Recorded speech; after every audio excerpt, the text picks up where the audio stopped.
Donc ça passe par le fait de travailler, par exemple, sur la façon dont on définit des objectifs, dont on se fixe les objectifs, la façon dont on les formule, et après l'autorisation aussi d'utiliser son système nerveux, d'utiliser la magie, le pouvoir puissant de son imagination, de ses états intérieurs, de ses ressources intérieures, tout un tas de capacités qui souvent sont en sommeil à l'intérieur de nous, pour pouvoir se préparer mentalement, émotionnellement à l'idée d'atteindre un objectif et de mettre en place les bons comportements pour l'atteindre et d'une certaine façon de se préprogrammer pour la réussite.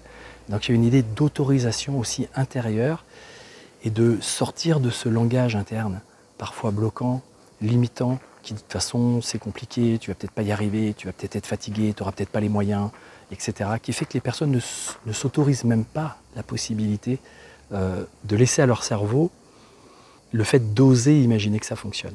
Parce que des fois c'est ça, on n'ose même pas imaginer que ça fonctionne. Et on ne se pose jamais la question, si ça fonctionnait, si c'était au top, ça se passerait comment?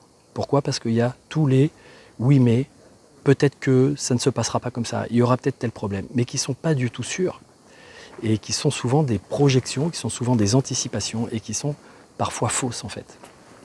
Même très souvent fausses d'ailleurs, parce que je me rends compte, aussi bien pour moi-même que pour les gens que j'accompagne, que souvent, la limitation que la personne s'était fixée, c'est sa propre limitation mentale, c'est sa propre zone on pourrait dire de fonctionnement, avec si je dépasse ça, ben non, ça ne fonctionnera plus pour moi, ou j'y arriverai pas, etc.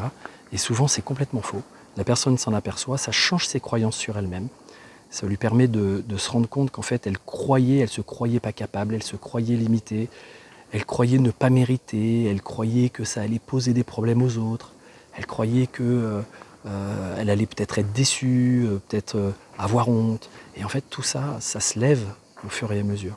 Et donc, il y a aussi, évidemment, pour arriver à mettre en place des comportements qui soient les bons comportements, les bonnes attitudes, les bonnes réactions, pour atteindre des objectifs, ou pour en tout cas arriver à faire des choses qui nous tiennent à cœur vraiment profondément. Parce que c'est l'idée, hein. L'idée, c'est vraiment d'aller programmer notre système pour suivre nos aspirations les plus profondes et les plus élevées.